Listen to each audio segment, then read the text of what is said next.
Welcome to the Cybersecurity and Cloud Podcast, where we hear the stories of information security professionals.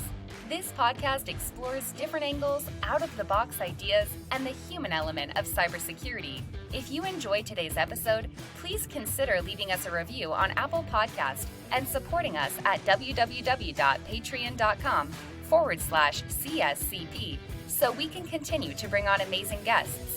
You can watch videos of the interviews at www.cybercloudpodcast.com.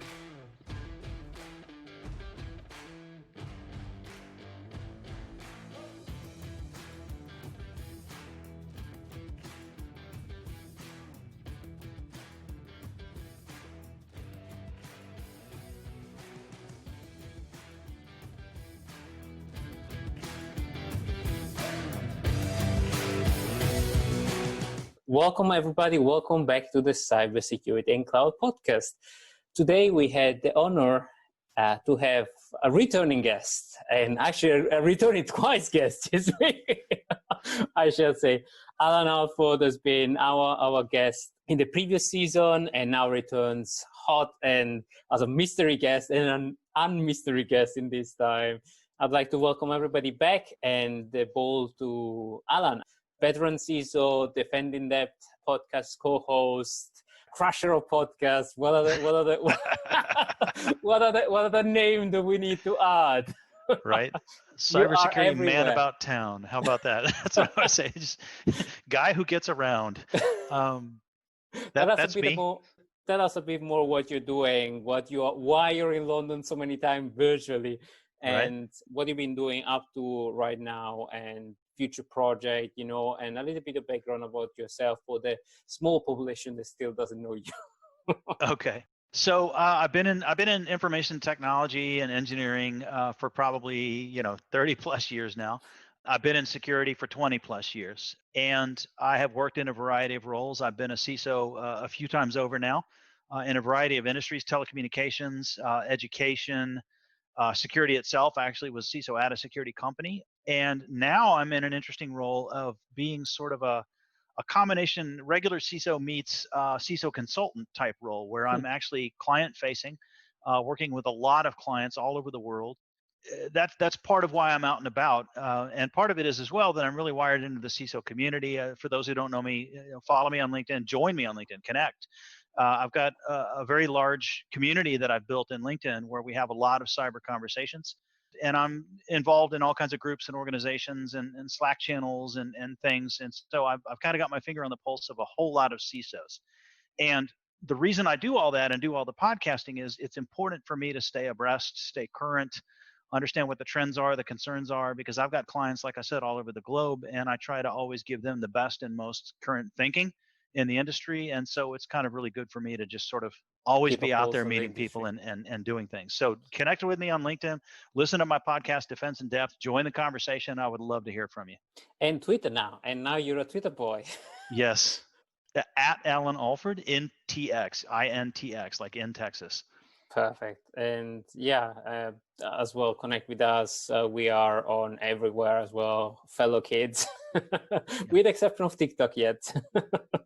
There you go. And CISOseries.com is the best landing place for my podcast. It's available everywhere, but CISOseries.com is the best landing place. Yeah, and it has also a very nice and interesting blog post. And actually, I was discussing with David about the length of a blog post that I want to touch a little bit in a second. But before we touch that, you mentioned that you have a pulse on the industry, you have a lot of the conversations. So what do you see right now in the industry? Where do you see the state of the industry? Where do we see the maturity of the industry being? And if you see a common trend around the industry, which one it is?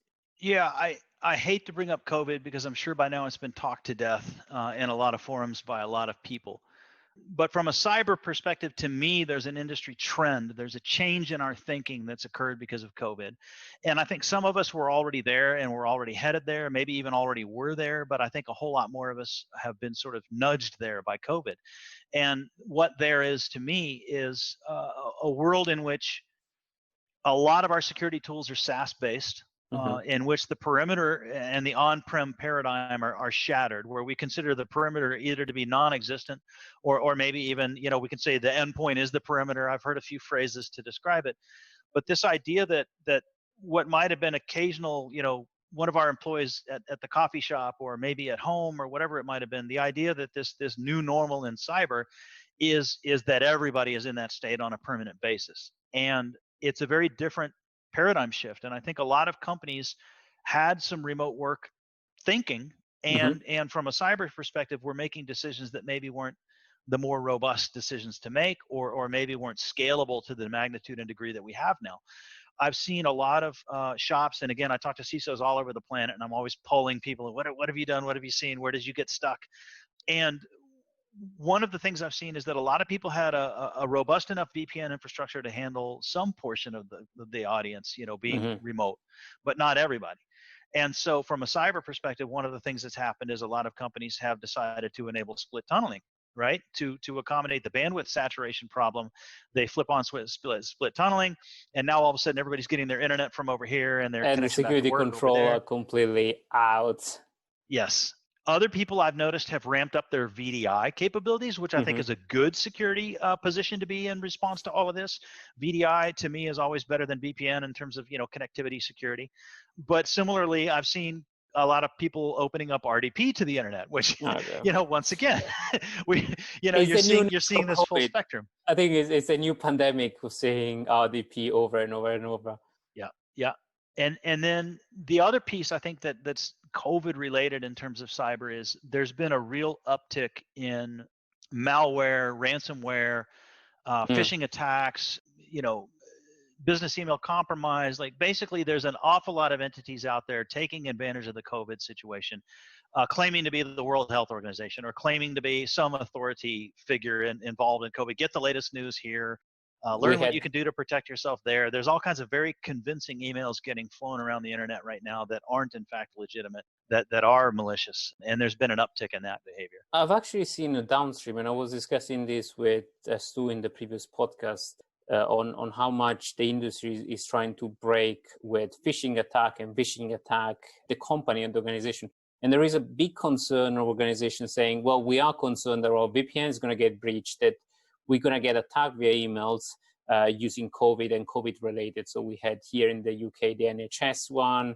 I'm sure in US, we had a whole stream of healthcare provider and organization that have, being impersonated by attacker because attacker don't have a more campus. So they're going to use the COVID story. But now we're seeing a decrease and people being more careful about these things, specifically because they're at home. So maybe at the beginning, I was discussing with you pen testers, including Stu, that we've seen an uptake in these kind of attacks, but now is a decrease and more transitioning into more the traditional attack methods of side channels or the traditional email phishing. So COVID related, I think there's been a lot of media attention to scare people and draw attention. So right now, everybody's jumping on the Black Lives Matters because it's a new trending thing, and people are paying less attention to that, while people are paying a lot of attention, for example, in the COVID-related spam and phishing. So that's an interesting uptake where we see people being more aware of challenges. Yep. And fake websites are proliferating as well, right? There's a lot of fake COVID websites that are malicious in nature. And then you mentioned healthcare. The other interesting trend to me with COVID and healthcare is how much healthcare has had to sort of overnight embrace remote working. This is a field, this is an industry that wasn't there. Telehealth was a small experiment in various small places here and there. And I've just seen from my own personal experience talking to my doctor, or my wife talking to her doctor or whatever, and my wife works in a hospital as well. Like there's a lot of, and I've got friends who are medical CISOs. So again, I'm always gathering all this data and all these opinions. I've got friends that are healthcare CISOs. There are dozens and dozens of solutions for the telehealth, some of which are more secure and some of which are less. Some of which will talk about being HIPAA compliant, which in the U.S., HIPAA is a really big deal for protecting personal health information. Some of which are not. And so there's this whole wealth of the whole healthcare industry having to figure out How do we talk? How do we connect? How do we communicate with our patients in a safe and secure manner? And with COVID itself, you're also seeing that these kinds of tools are actually now being used not just for remote telehealth, but even within the confines of the hospital itself. In other words, I'm sure we've all seen in the press, protective gear for Mm-hmm. the healthcare workers was at a low. People were having trouble getting masks and gowns and gloves and all these things that were necessary. And so even within the hospital, people are starting to use remote communication capabilities where literally the patient is in the room, the doctor is outside of the room, and they're both on tablets chatting through the tablet just because it saves a whole nother cycle of using up protective Yeah, gear, but that's a right? clever. It's an out of the box thinking, and we saw a lot of digital transformation happening due to COVID. Mm-hmm, A lot of organizations have been put in the front end of companies that weren't digital before all of a sudden became digital, or digital was effectively the quick and easy and cheap, if you want, way to effectively address this social distancing problem. Yes, yes. And there's another little cultural change that came out of it. One of my barometers for how successful a company really is at dominating in their space is when the company name becomes a verb. People say, "Did you Google that?" Let's Google Yes, this, Google true. that, Google the other. It's a verb. Google has made it. Search engine equals Google equals a verb. Let's Google that. I'm hearing more and more. Let's Zoom. We Zoomed. should Zoom. Let's Zoom. So I think there's there's been a cultural shift there as well. Video conferencing is now the norm, and Zoom in themselves in particular seems to have really done well by all this. Yeah, and video conference has been a challenge for years. Everybody got it slightly wrong in a different way. They Right. were different nuances. And I think right now, Zoom was impressive, specifically the response. So I had a couple of friends that discovered a couple of the first infamous RCE and a few 0 days on Zoom. And I particularly appreciate the way the CIO of Zoom engage with the, if you want, researcher community, and instead of just denying and saying, yeah, we're a startup, we have security flaw, we're going to fix it, period. Yep. Nice and simple. And that's I really appreciated that, because there will be security issue, and instead of hiding it, they just head on address them. And Yeah, I like they tackled it. They got on top of it. They tackled it. They started releasing updates. They came out. And There they were release concerns about impressively. locations in China, and they addressed that. And yeah. And version 5, I think, is out since few days with the end-to-end encryption, and a lot of things are coming out. But a company that wasn't under scrutiny all of a sudden became under global scrutiny, under every kind of legislation on earth. So naturally, they had to spin up. But yeah, in like it happened with Netflix, with Amazon, I think right now we're going to see the new stream of new digital era. I think I really believe we're going to see organization popping. And Netflix itself became one of the most valuable company, even more than, I think, surpassed Disney by a mile. Yeah. So anybody that did digital before actually was accelerated. And any organization, I think the statistic was whatever we had in 3 years of digital transformation was compressed in 2 months. Yes. And that was I interesting. I fully agree. Now, there's an intersection point that's always, for me, a personal point of interest, because I used to be a CISO at a video conferencing company. And this dissolution of the perimeter we talked about, where the perimeter is now the endpoint, right? The infrastructure-based video conferencing industry, I haven't talked to my friends and connections there, but I strongly suspect they've taken a hit. I strongly suspect that infrastructure-based video conferencing is suffering, just like infrastructure-based VPN is getting replaced with other, SaaS-based solutions, et cetera.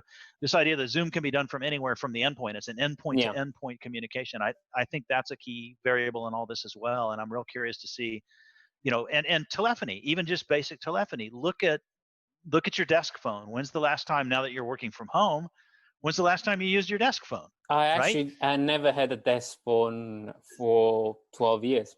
There you go. So, neither at home. Yeah.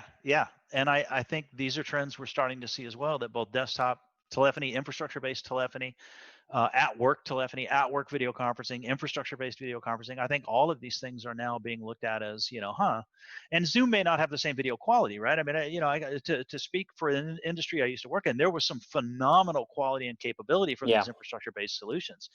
But I'm starting to feel like the world has decided, Zoom's good enough, Exactly. So it's best effort. So I agree with you. Hardware-based delivers an amazing quality, and to deliver a certain level of quality for video and consistent, it requires hardware. It requires decent hardware, especially when the meeting becomes multiple people, multiple stream. It becomes challenging for any software-based unless you upgrade. And maybe here in the West, it's fine, but some of my client had the challenge that in China, in a location where everybody was forced to stay at home, they didn't have the capability. They didn't have enough mobile device to give to everybody.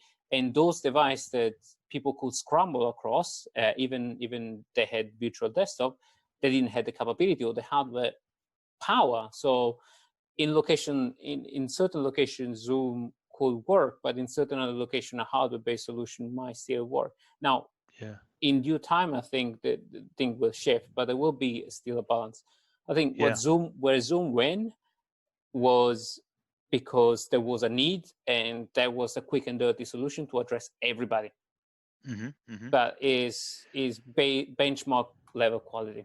Yeah, no, it's a very valid point. As the perimeter dissolves and pushes out, the bandwidth has to be there pushed out as well, right? Without that bandwidth at the edge, you lose the benefits of being at the edge. And some of the older infrastructure solutions, in certain environments, like you may not have good connectivity to somebody's house, but you still had a good connectivity back home on-prem, back home in the corporation. So that piece is not working, right? In those environments for sure. But you touched several points on the effective dissolve of the perimeter that kind of touch the zero trust network or the software-defined perimeter, if you want. That is actually a piece of work that the Cloud Security Alliance is working heavily on. We're going to have a series of webinars on that to demystify zero trust network, because I think it's a term that is abused. But where do you see that uptaking? Where do you see that leading, that software-defined perimeter, or if you want, dissolve of the traditional perimeter? Yeah. So I presented at a lunch a few years ago now with the CIO. He was the co-presenter was the CIO of a very popular single sign-on company, and as there are many of them. Right. He told the crowd, he told the audience in this presentation that he literally had no on-prem. There was no longer a prem. Every single application his users used in his shop was a SaaS-based application. Everybody logged in through single sign-on, federation, etc., and went to the outside. That his on-prem team consisted of nothing more than the guys that ran a few network switches to make sure the cables, got to the desktops. That there was no perimeter to protect anymore in the building. There was no longer a data center. There were no longer servers. It was strictly endpoints connecting through the same single sign-on federation that anybody else would connect to from home, from the coffee shop, etc.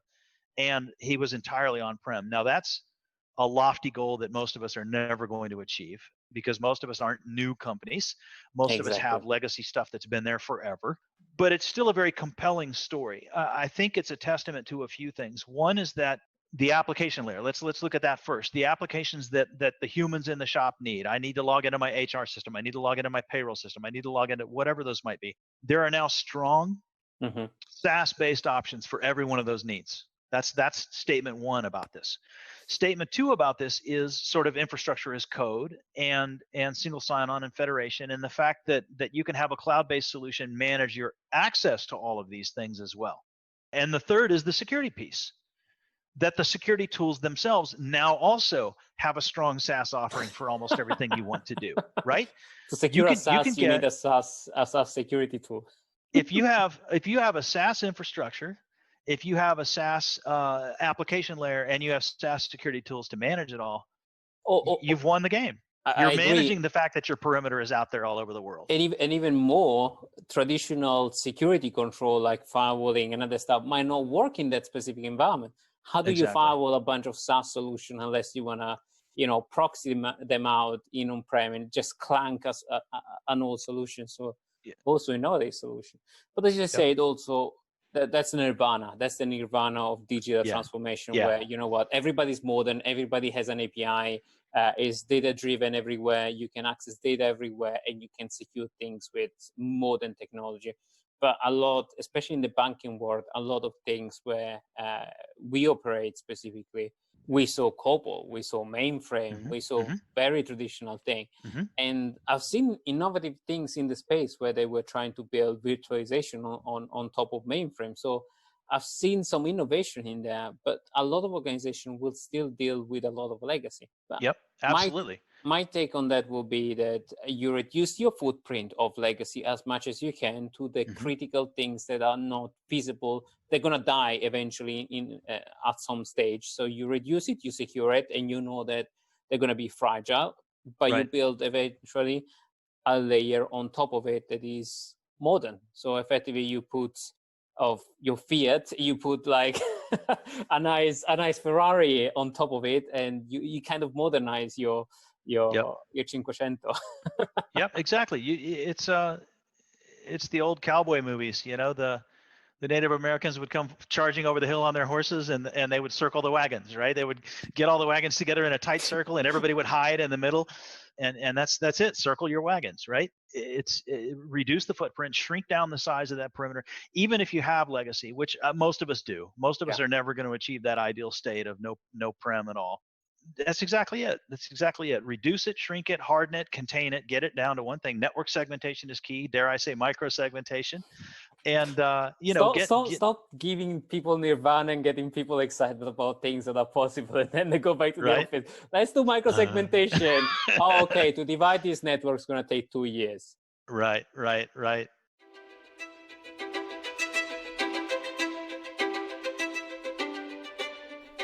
Hey, Francesco here. A very quick message from our sponsor, and then we return back. This podcast is brought to you by the generosity of NSC42 Limited, your cybersecurity partner. Cybersecurity is complex and different for every organization, and you need the best tailored service to make sure your customers' data is safe and sound, so you can focus on what's important, focusing on your clients and bringing the best and safest experience. NSC42 Limited can help you during your cloud transformation, cybersecurity assessment for your compliance checklist on-premise and on the cloud. Want to know more? Visit www.nsc42.co.uk to get your free quote.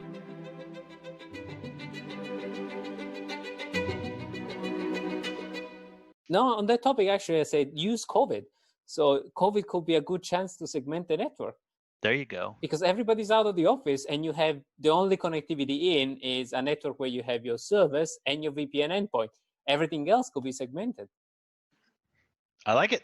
I saw a couple of CISO that pushed that thing despite the COVID, despite the challenge. I can't name names, but they pushed the agenda and they say, you know what, both sign in on the risk. There is a limited risk because we're going to protect, the critical service. We're not going to segment them off, but we're going to segment everybody else. And a project that was scheduled in 4 years, it turned out to be 2 months. Nice. No, that's... So use quick thinking and use the opportunity with everybody out of the office to actually do those transformations that normally would require years. Right. Yes, the old never let a good crisis go to waste, right? Correct. But that's perfect, especially with your audience gone, right? I mean, and that's nothing more than a paradigm of old school IT thinking. I mean, when I was in IT years ago, I just knew Christmas vacation I was going to be working, right? Because when everybody's gone is when you can actually tear things down, rip things up, replace things, switch things, unplug things, resegment things, whatever you were doing. You have to wait until the audience is gone. Well, with COVID, the audience is gone. I remember the good old network refresh or replugging switches on Christmas. Yep. That's your Christmas present. Vacation. Exactly. All your friends are talking about all the fun they're having with their families, and you're going, eggnog and network switches. Eggnog and network switches. There you go. So it's that same paradigm. That's actually really smart. I hadn't heard of anyone doing that, taking advantage of the crowd being gone to do network segmentation. But that's perfect. That's exactly the right approach to these kinds of events. Yeah, and I think it's a smart thing too. Is the out of the box thinking that help bringing the digital transformation ahead, and as you said, not getting a crisis good waste. Yep. And what are the good horror stories that you can share? Have you seen over the years when crisis has gone bad or good? You know, with COVID itself, with this particular crisis, I don't know that I've seen a whole lot of true horror stories. I've seen some tough conversations and tough decision making Mm-hmm. regarding, allowing people to connect and do what they need to do their jobs versus security. Like that tension was certainly on the table in a number of environments with a number of folks I've talked to. I believe business continuity and disaster recovery planning is probably the one area where an awful lot of people just got blown up. I think everyone thought they had a good BCP, and a lot of people even talked about the word pandemic in their BCP, but I don't know that anybody planned on global pandemic other than a small handful of us, right? A lot of people Especially had the what they Asian thought one. was an appropriate response, and they weren't ready for the scale and magnitude of this thing.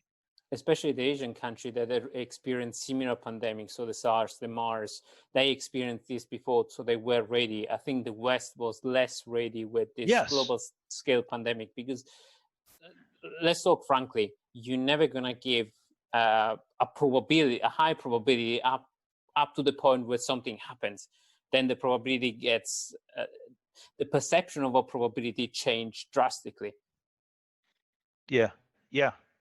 And, or even yes, that's definitely part of it. I think some folks weren't even considering global at all, though. Like, it wasn't even a probability game. It was basically a de facto assumption of zero probability that this phenomenon would be global. People put together these gorgeous plans about if Cincinnati goes down, London will take over. If London goes down, Bangalore will take over. If Bangalore goes down, Tokyo will take over. And everything Tokyo went goes down, Berlin will take over. And now they're all down.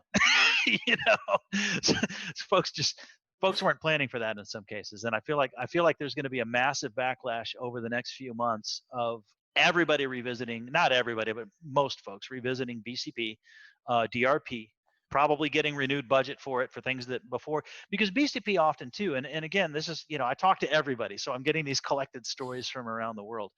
I think BCP is often relegated to a role of labor only and minimal budget. Mm-hmm. I think in a lot of shops, it ends up being a phenomenon of let's get some people together, let's do some paperwork, let's have meetings, let's do tabletop exercises, and maybe for DR we'll spend a little money on a backup server, but like the spend is not there. But And it's never actually tested in the full extent of, okay, today we shut down or tomorrow. So I start hearing clients that saying, okay, before or when the pandemic was ramping up, and some of my clients had a lot of Asia presence, so they start feeling that, okay, these things could become upscale, so let's test it right now quickly. Next week, all the leadership team is going to work from home, and let's test it out. So in a smaller scale, quick test, quick turnaround, and testing these that normally would have been, okay, let's assume a tabletop exercise. So actually, moving from let's assume to actually let's do it on a small scale, let's get approval. Yep. Out of the blue, the perception of something that could happen, it became a real possibility, and budgets were unlocked, or what normally we'll say, no, it's impossible, it became, let's try it out. Yep. I think IT is securing more budget as we speak for various things related to COVID. And I think when it comes to information security, that BCP is one of those areas where if you're not asking for more budget, you should be. Because it's definitely, even if you felt like you did it right, even if you did plan for global, even if you did test, I can guarantee there were still some variables here with COVID that you didn't plan on. Like, who planned on it being 3 months? Who planned on it? There's some variable here that probably didn't get fully stressed. Most BCP plans are imagination exercises. Our imaginations are only so good. Yeah, we never experienced it. Right now. It's a totally different experience. And I think also what wasn't tested, and that's my impression, I might be wrong on this, but what I've seen is that the BCP and the DR not practicing it, or not practicing, a real emergency situation, you kind of lose that muscle memory or the muscle practice when you're doing something over and over and over. And when it actually happen, you already have the skill to react in a proper way, don't panic, think clearly, go by procedure. that is not necessarily trying a BCP or DR plan, but is the exercise of the drill. So you are prepared for an emergency, regardless of that emergency, so you don't panic. And normally people panic and react in any kind of crazy way. And we saw that with, as you said, people signing off the risk of, split tunneling without considering the bigger impact. And because we are in that particular situation, we're not thinking clearly, we're thinking with the frontal part of the brain, reactive, not strategic, very tactic. And if you're not trained to actually do an incident management over and over and over, you don't have that muscle memory. So have you seen that kind of learning from people that you talk with? Or I have. I've seen people dust off playbooks, and recognize that, gee, we should have been doing this more regularly. This should have been part of our daily practice, our monthly practice anyway, maybe our quarterly practice, whatever, but it should have been a more regular part of the practice. And I think your analogy is perfect, because it's the same thing as incident response. Like ignore the big picture BCP and DR and shrink back down to, this one server got hacked, or it looks like it might have gotten hacked. You should have an incident response playbook, an incident response person or team, or, depending on the size of your organization. And everyone should know. You should be able to pull that book out, and right at the top is the list of who do you contact, how and why, and here's their contact information, who owns what, who has the flow, who's in charge, who supplements, who steps in and represents, how do we, all of those things should be in that document. And I think for small scale incident response, most of us do that pretty well. Most of us have that because you've been through a few of them, you get good at it, right? But the large scale incidents, we haven't been through a few of them, right? So you have to exercise that muscle. You have to, even if it's just standing in the mirror, you got to lift those weights, Turn off the guns. But no, it's jokes aside, it's absolutely right. And even if you don't have a plan for it, at least you have the muscle memory or the way to react to that plan, so that maybe your playbook is not perfect, but you can adapt that playbook to the new situation, because you have practice, so that playbook becomes kind of the norm. So maybe everybody is in the list is not available, but maybe you find another way to get in contact with them, and you should definitely update the playbook so that at the end of the crisis, you have a new playbook. Exactly. Never let a good crisis go to waste. Absolutely. So document as much as possible whatever new incident practice we've done, but and document all the risk acceptance that have happened in this one, and revisit them absolutely with a more calm mind, because I think right now a lot of organizations are taking very drastic steps to contrast the risk of not being able to be in production or not being able to survive. Those decisions, as well as I do, once it's done, it's done. It's very difficult to go back on these things. So have you seen a lot of people documenting those risk exceptional acceptance? Or... I have. I've seen a lot of activity in that space. And I'm going to make a prediction. Barring industries like manufacturing, where people simply have to be in the building, I strongly suspect we're going to see two trends. One trend is that the companies who did prepare the most and did already have these things ready, had their zero trust in place, or some modicum of it, had their BCP relatively healthy, or et cetera. I think the companies that were the most prepared, we're going to see continuing with an awful lot of work from home, even if they weren't doing it before. I think the companies that were prepared aren't suffering the cost of work from home and are seeing the benefits of work from home. I think the companies who were least prepared are probably the ones most feeling like, gee, we got to get these people back in the office as soon as we can, right? And so I think there's two tiers. Now, that's not to say, obviously, like certain industries, like manufacturing, obviously you need everybody back in the factory. You have to. And some industries, some sensitive situations, et cetera, even in my industry, there's certain environments where you have to have people in the room. But I think there's going to be an overall trend. We're going to see the folks that were pretty well planned for this are realizing the benefits of this. And the folks that weren't planning for it so well are scrambling now to do so. And we'll either get there quickly and continue to do more work from home, or won't get there quickly, bring everyone back, and then get ready for work from home. So you may see a boomerang, right? You may see people come back, some more work get done, and then, hey, you get to go back out again now that we're ready this time. And also there might be the chance that whenever people go back to work, there is high probability of them getting infected all over again. Yes. And they will be actually forced. So even organizations that plan to have everybody back in the office, they should plan for, first of all, a graceful getting back in the office, and second, for a crisis to happen in the office. Yes. And the office environment is going to be really different for a long time, I think. Yep. I agree. And even those who continue to embrace it and just say, hey, stay at home, we're fine, let's keep chugging. Even those companies have work to do, right? Don't get me wrong. Everyone's got some work to do on this one. Everyone has some work to do. Yeah. But I think it's degrees. And I think the less work you have to do, the more comfortable you are now with this new normal. And as we said on the webinar the other day, no organization will be 100% completely remote, because there is still a benefit of getting together, whiteboarding exercise, brainstorming, or bringing the team together, or not making sure that you don't feel the perception or the mission of the company when you are too dispersed and too away. And also it helps even with rotation, all those techniques like rotating people on the roles, rotating people on the permission and things like that. They were enforceable in the office. Right now are getting weaker.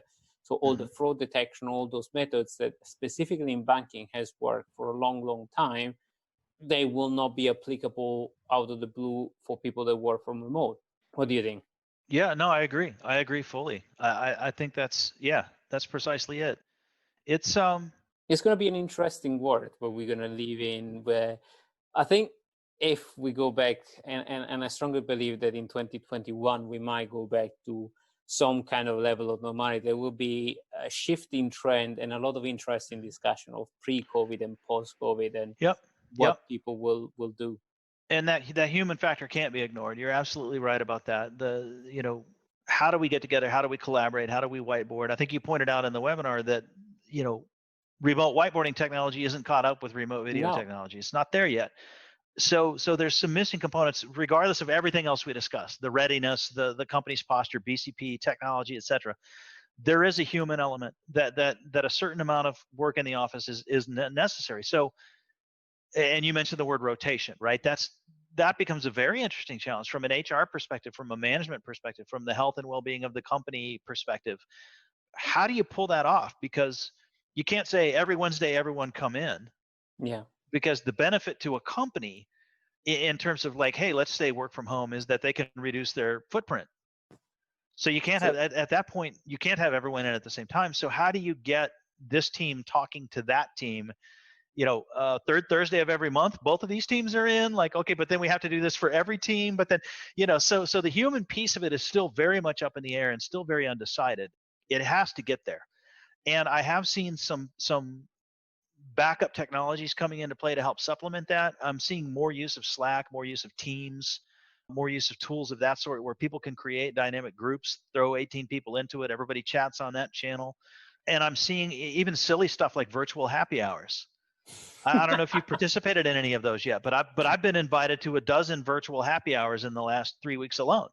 I've been too busy to attend any of them, but they're out there, they're happening, and people are starting to congregate remotely for social purposes, for fun, certain amounts of bonding and stuff. And I'm going to try to start participating in some of those as I can, because I think that maintaining that human connection is critical. So that's a piece that I think overall is still very undecided, and we're still just tentatively poking around solutions for that problem. Yeah, I think we're far away from adjusting to this new normal where we're going to be remote, and where even social gathering is going to be a remote social gathering, and to keep the connection alive. On the plus side, it could create some connection that normally you will be too shy. So people in our industry are traditionally shy, are traditionally introvert. Now with this new medium, there might be the chance of people that normally wouldn't shine in the office to shine, because they're not face to face with the other person. They feel a bit more confident, and they can practice a little bit more. And maybe if they go back to the office, they have a completely different relationship. So I see a very positive trend of this digital technology, specifically for IT and cyber, where more introvert people can, give the best. Yep, the introverts I think are winning right now. I heard a joke the other day too, that ugly people with pretty eyes are also winning. Well, you can decide which part of your body, to with some exception, you want to be proud of. Yeah, the prettier your eyes, the better off you are right now with the masks on everybody's wearing, right? So, people are joking, but the reality is, change the way humans interact, and you're changing the rules of the game. Change the rules of the game, and you're changing who's a winner and who's a loser in that game. Not that anybody's a winner or a loser, but you get my metaphor. Folks that historically might have been operating at -3 are now operating at +2. I think introverts are shining right now, and I think it's fantastic. I think this is something that they could benefit from for sure. And as you said in the webinar, there will be chance where everybody now is remote. So the people that are remote are not overlooked or looked upon on. It's the guy that actually do less work, but everybody is actually putting the hours, experiencing this. So working from remote will not be seen anymore as, oh, he want to stay home, or he doesn't want to do work because he want to hide at home. But actually, whatever, it's not going to be in the office, period. The stigma is lifted. Yeah. It took a pandemic. It took 3 months of pandemic too. Exactly. Everybody working in the smart way. Yeah. It's amazing to me too how often, in my personal experience, most of my meetings, people have their video turned off. They're not shaved. They're still wearing a T-shirt. Or in bed, or work. Right. You don't want to pajamas still, whatever it might be. I seen some Zoom call where the host demanded that you turn on the camera. And people scrambling to get, you hear weird noise.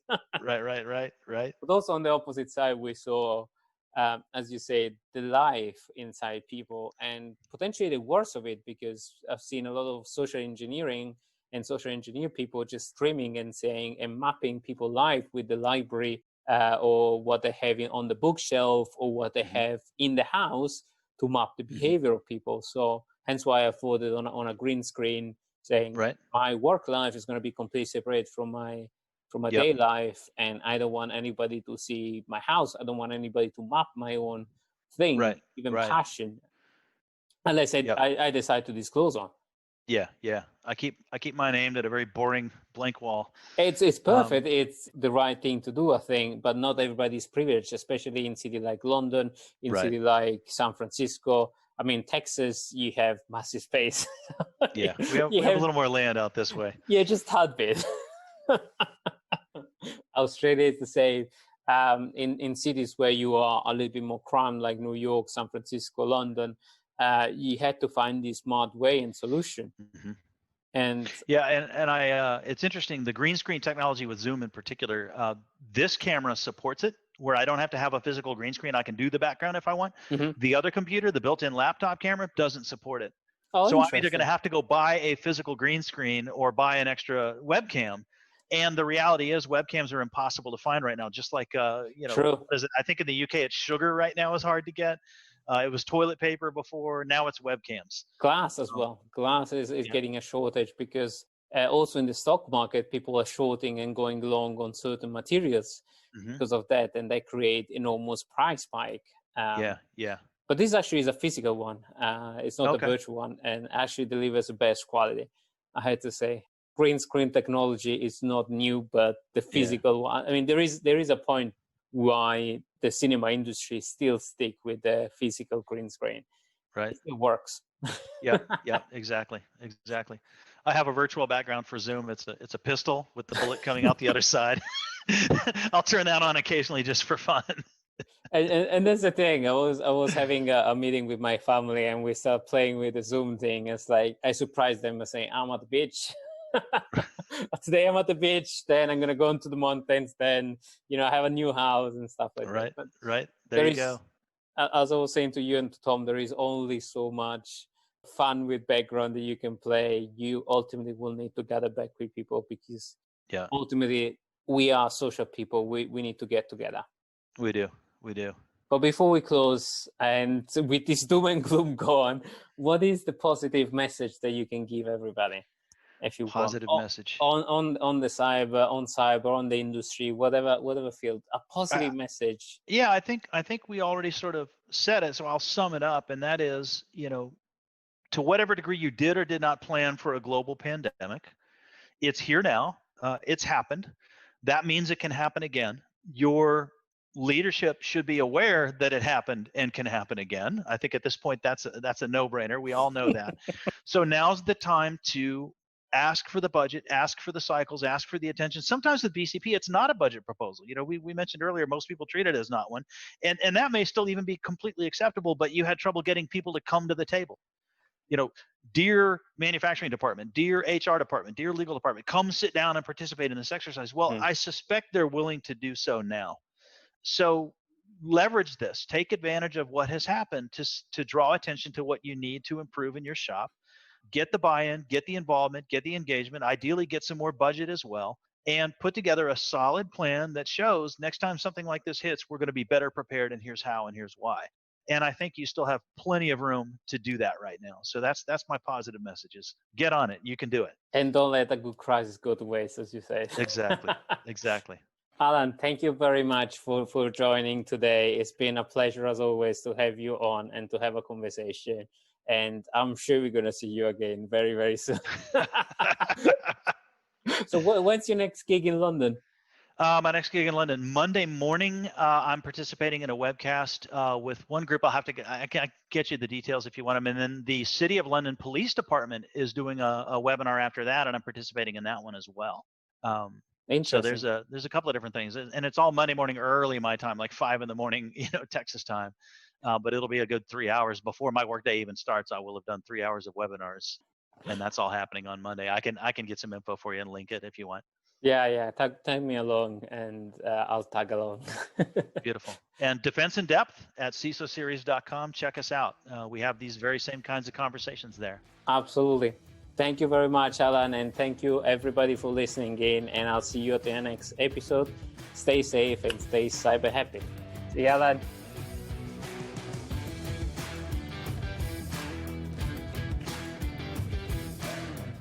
We hope you enjoyed today's episode. If you did, consider leaving us a review or sponsoring us on Patreon. It helps us bring on amazing guests and keep the podcast alive and free. Consider supporting us at www.patreon.com/CSCP and watch other episodes at www.cybercloudpodcast.com.